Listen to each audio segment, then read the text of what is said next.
Welcome to our training session today. I'm Marshall Shannon with Ministry Design Concepts. Today we have Ava Smith as our guest trainer, and she is both an HR professional, human resources professional, for 19 years.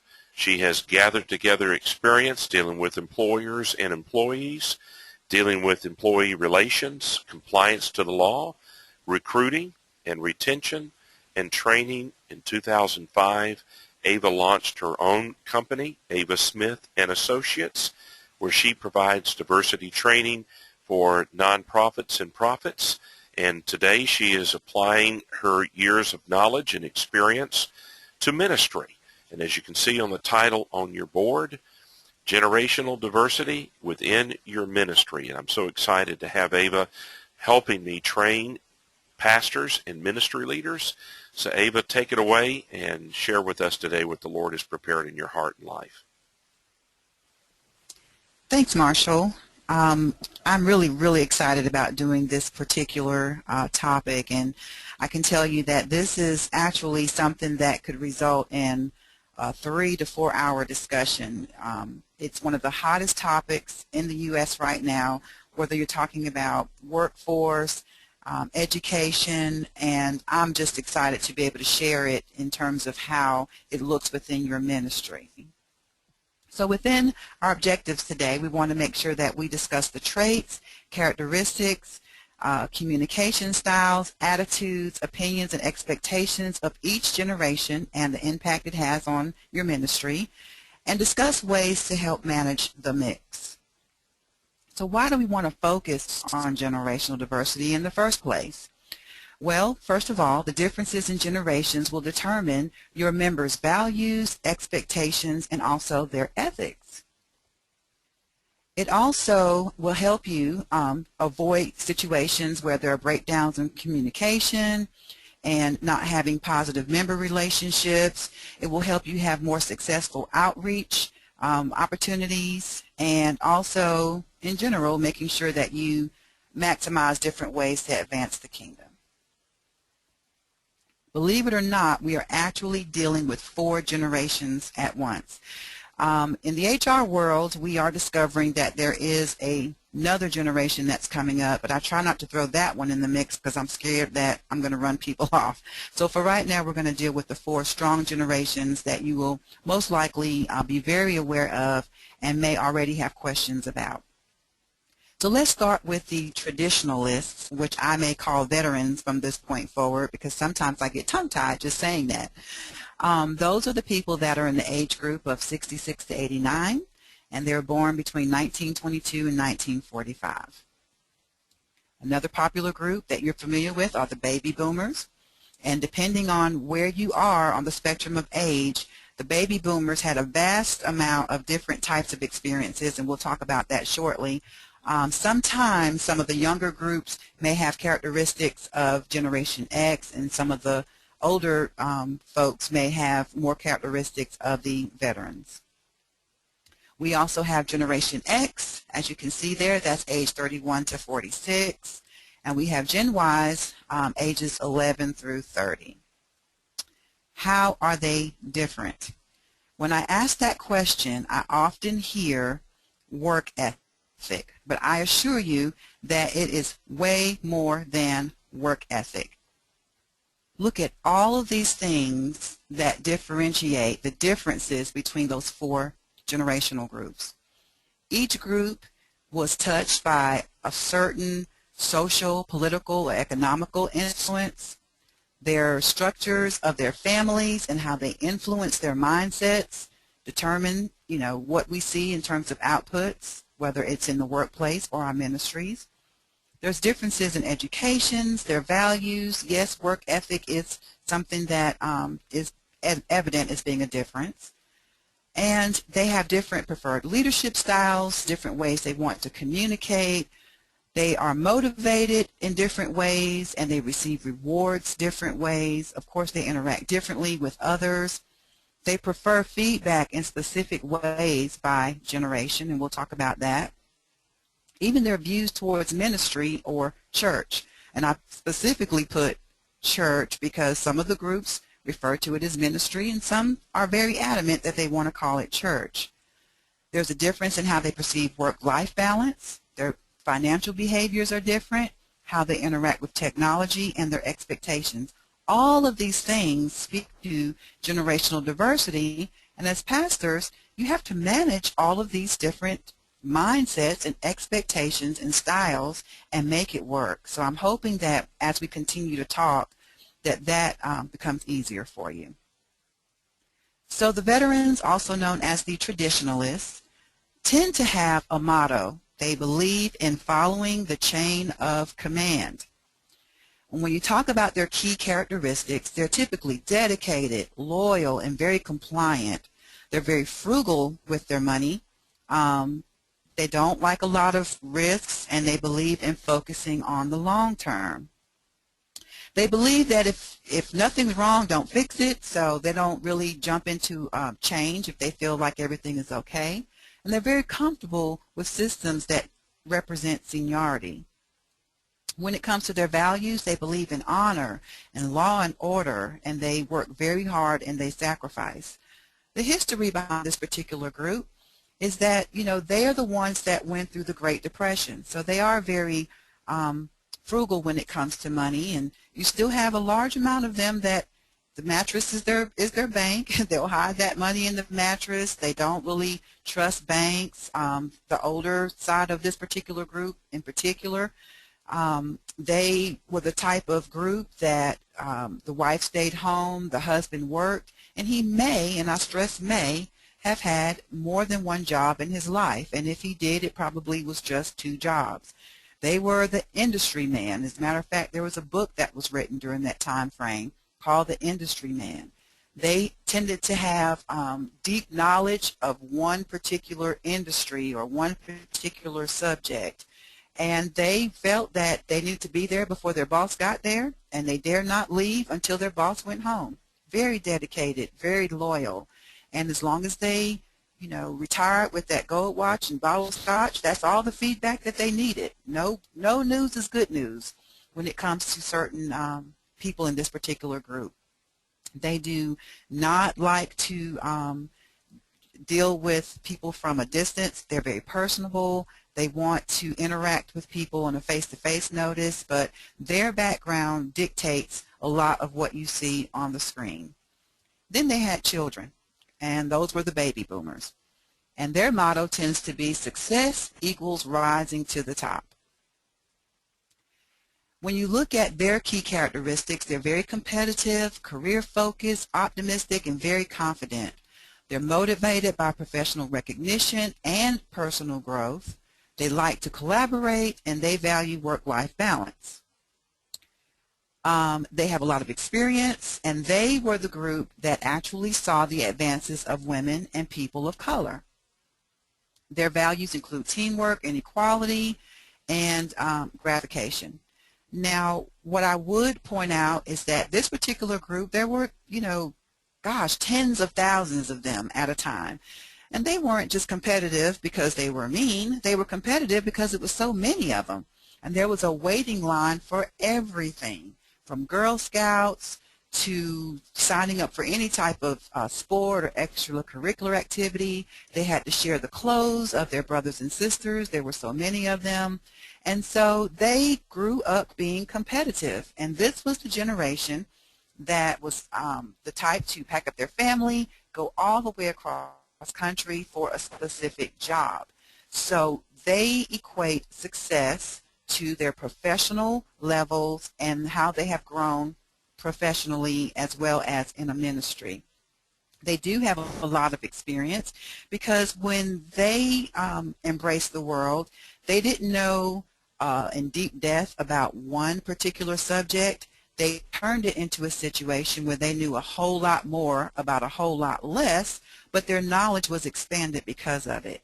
I have to give them credit and say that they were the ones that invented the internet. So they saw the first computers, the fax machines.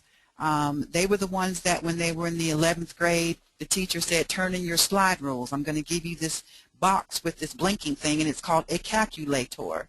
So they actually got to see a lot of things change in the world, again, including civil rights acts and things like that, so they're more exposed to diversity than the traditionalists were. I would say that in a ministry, what I have seen is that because of their competitive nature and because they're so used to being leaders, when they're in a leadership position, especially when they have younger individuals up under them, they tend to carry that mindset of you have to start from the bottom and work your way up, those type of mindsets. And with them, feedback is, they want to know how they're doing, and that's the way that they communicate with people under them. So all of these things come into play when you're talking about your specific ministry. Then they had children, Generation X, and their motto is, hey, what's best for me?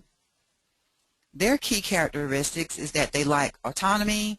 They're very skeptical of authority, and we'll talk about why in a second. They like balance. They're technically savvy. They like the thought of entrepreneurship and making themselves marketable in the future. As employees, they're ascending towards leadership, and it also trickles into ministries because they're most likely to leave a ministry for a better church, just like they would leave a job for a better position. They're unwilling to sacrifice their personal life for the sake of church. And their values include balance, independence, and versatility. So the baby boomers were the generation that became the two-parent working home. And the children that they had were also called the latchkey kids. So this is the group of kids that let themselves in. There was this wonderful invention called the microwave, so they could zap their own food. The TV raised them. They put themselves to bed. Mom and Dad would come home, kiss them goodnight, and apologize for the long hours that they had to work. And so the children came up with this mindset of, in general, when I grow up, I'm not going to be that parent. I'm going to be there for my children. And so work-life balance is extremely important to me, and that's whether it's my employer, whether it's my church.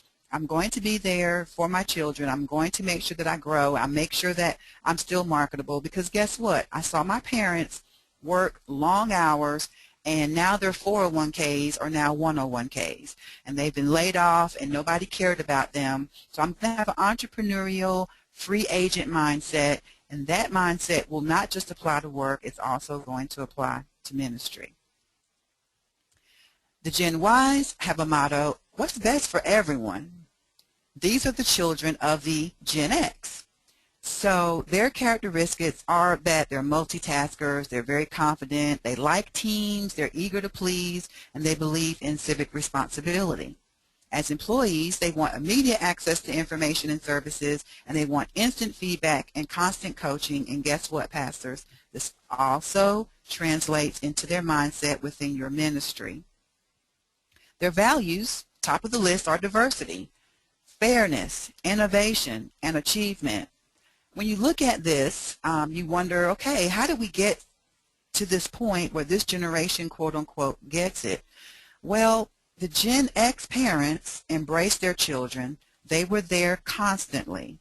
And because their parents were competitive, they didn't want to see that for their children. So that's where you might see baseball teams or sports activities where there is, no one person that's the VIP. And even if you lose the game, everybody still wins. So they're very optimistic and team-oriented, and that's kind of why their mindset is that way. And they tend to have more of an attitude of inclusion because that is how they were raised.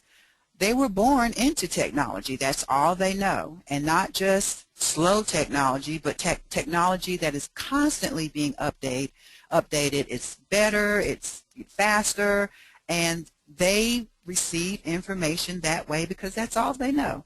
So again, this is something that we have to consider when we have this generation in our ministries of how do we accommodate what their needs and expectations are and retain them so that they don't go to a different ministry. It's not uncommon for me to interview a young, white, 23-year-old male, and one of his first questions about the company that I'm recruiting for is, what does their diversity look like? And that's because they've had more exposure of international, activity, or their group of friends are more diverse. So surely I would expect that this particular generation would value that in your ministry as well. So very quickly, when we look at the difference in the communication and technology styles, just imagine this being, chairs in your church. So you have a traditionalist sitting there, and when it comes to communication and technology, they're challenged when it comes to technology. They like to use formal language. They don't like, a lot of slang. They're very slow to change their habits, and they struggle to learn new processes and technology. Next to them, they've got a baby boomer who's comfortable asking about technology and very willing to learn, and they understand that, hey, this is a part of life and I need to get with the program, and they like to have face-to-face communication. In another chair, you have a Generation X person who, they are very familiar with technology. They use PDAs, cell phones, emails, laptops, BlackBerries, and they prefer very blunt and direct conversation. Generation Y, they are very tech savvy. They grew up with it. They actually relied on it. They're plugged into it 24 hours, 7 days a week. And they like to communicate through email, text messaging, and they prefer to do that over, having to have a church meeting, and I have to sit there and talk to people just to find out what's going on in my church. Where's the website? Where's the blog? Where's the Twitter? So you have to try to manage all of these expectations as pastors to make sure that you are touching each group.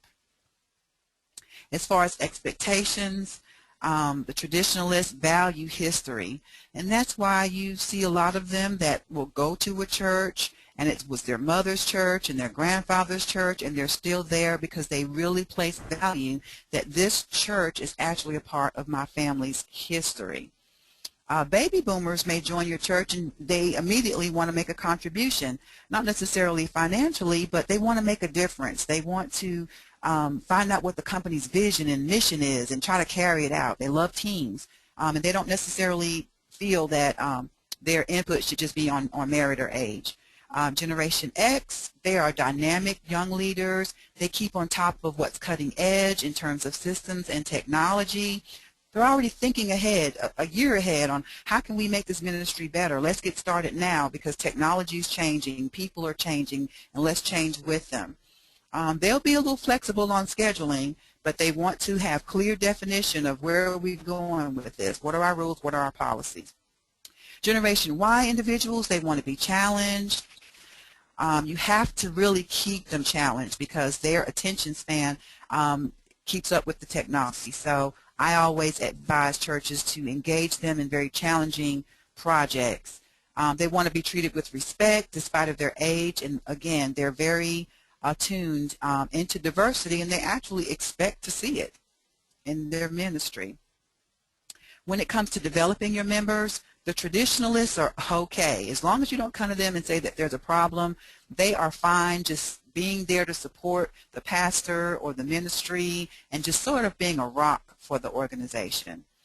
Baby boomers, they want feedback. They want it in writing, and they want to know exactly how they're doing. Feedback to them is definitely a jewel. Generation X, while the boomers wanted feedback, good, bad, or ugly, Generation X tends to want feedback, but they want to hear the positive things. They want that pat on the back to know that they're doing the right thing. And if you don't reach out to them, there's a possibility that they may actually come to you as a pastor and ask for direct feedback. Generation Y, again, they're so used to being praised that if they don't get it, like that team that they were on, sometimes they will get disappointed and they may feel like they're not doing the right thing, and they will, venture into another ministry if they feel like that need is being met. Work-life balance, traditionalists will be there early and they'll leave late. Baby boomers, they are the workaholic generation, and they're the ones that will put in, those long hours and labor if there's a committee or a project because they want to make sure that it's done. And they get upset with the younger generation typically. And the younger generation says, hey, I'll come, but I'm leaving at 7 o'clock. Sometimes they will translate that into poor work ethic instead of viewing it as work-life balance. Generation X, They have a problem sometimes when it comes to authority dictating to them what hours they have to be there. They like to feel like they are in control of work-life balance, how they interact with their family, and they value that time. And they are less committed to one ministry, and they are willing to change just like they are in the workplace. Generation Y, they love to see flexible schedules. Again, they, are used to technology and other ways to be able to accomplish things other than sitting in church all day, all night. Don't feel bad if you feel like you're pulling your hair out and you feel like you're going to lose it. I have had this discussion quite a few times with professionals and pastors, and I encourage them, don't lose it when it comes to generational diversity. I actually encourage you to use it. You can maximize it. So my first piece of advice in the survival kit that I'm going to give you is don't attempt to change the members. You have to change the leaders. The leaders need to understand that generational diversity is something that they have to accept and they have to manage it. Again, when you look at one of our other sessions when we talk about how God made us but our paths created us, each of us have a different path that shaped us to have different mindsets. And when it comes to generational diversity, I don't like to enforce stereotypes, but there are general characteristics for each group that still hold true, and they need to learn how to manage that. So it's the leaders that have to have the different mindset. You cannot expect your members to change. Create mentoring opportunities. When you do that, it actually will yield great succession plans for people that will come behind the previous generations. You need to make sure that you're adapting to the different learning styles. For example, baby boomers, they like static learning opportunities. In other words, give me a PowerPoint presentation and notes. Whereas the younger generation, they want webcasts, they want blobs, so they learn differently, and of course this is what they were exposed to. Decreased face-to-face meetings, sometimes conference calls helps. If you identify special projects for staff with high expectations, a hint there would be Generation Y. They love challenges. Make sure that you are ensuring teamwork, skim down those meetings, create recognition programs, but make sure that when you recognize people that it accommodates that particular generational group. The baby boomers may want to be brought in front of the church and given a certificate and a full explanation as to why they're getting it, whereas a traditionalist would just be so glad to see their name on a church bulletin that says, we appreciate brother or sister so-and-so. And you want to consider the variety of life stages, especially people in the baby boomer age. Bless their hearts, they are, still trying to raise their children or deal with their children, but they're also taking care of their parents. So you want to make sure that you're very sensitive that the different generations have a different set of responsibilities and make sure that your ministry is accommodating those. You want to create forums and opportunities for discussions. You want to not stereotype against generational groups. Again, I always hear Generation Y doesn't have any work ethic, and sometimes that can just be simply misconstrued with the fact that they prefer work-life balance. Don't demand respect, earn it. Again, this is something that applies to Generation X and Generation Y, and it's not just because they want to be mean and they don't want to respect anyone, but again, imagine that Generation X child going home. He's the latch key kid, and he was drilled by his parents. You go straight home. You don't look to the left, you don't look to the right, and you don't trust anybody. And that's something that is developed into who they are now, and so you can't just demand respect from them. You have to earn it. Feedback is very important. Of course, we talked about that. You want to recruit differently when it comes to bringing in church members. Different generational groups are going to be drawn to your church for different reasons. So if you want to recruit the younger generation, you have to recruit them differently than you would the traditionalists. And the last thing is, please remember to breathe. The benefits of understanding this, of course, is that you have better communication, less misunderstandings. You will have increased recruitment of members, and you'll be able to retain them, which is very important. I advise, leaders to not just put forth the effort to get more members, but also have systems in place where you're tracking the retention of them. Be more effective in how you motivate them. Make sure you use the appropriate methods. Be better informed of the expectations and actually, address those expectations, and make sure that you know that when you do this, you're going to have increased productivity and better teamwork. So that was a mouthful. Again, that's typically a 3 to 4 hour discussion. I wanted to deliver it to you in a very succinct way today. Of course, if you have any more questions, please forward those to Marshall. And if you would like to reach me directly, my contact information is on the screen. Ava, thank you so much for sharing this information. And I am certain that listeners are thinking this was like drinking out of a fire hydrant. There is no way to get it all. And so let me encourage you to go back and review the parts that you feel you need to capture to help you right now with your ministry. You can pause this video, scroll down, ask Ava a question, make a comment, and create your own community of learning with this particular video session. And Ava, thank you so much for giving of yourself to help train our church leaders, and we look for a great life transformation to come about as our pastors and ministry leaders lead their churches and help them to fulfill their opportunity to partner with the Lord in their ministry.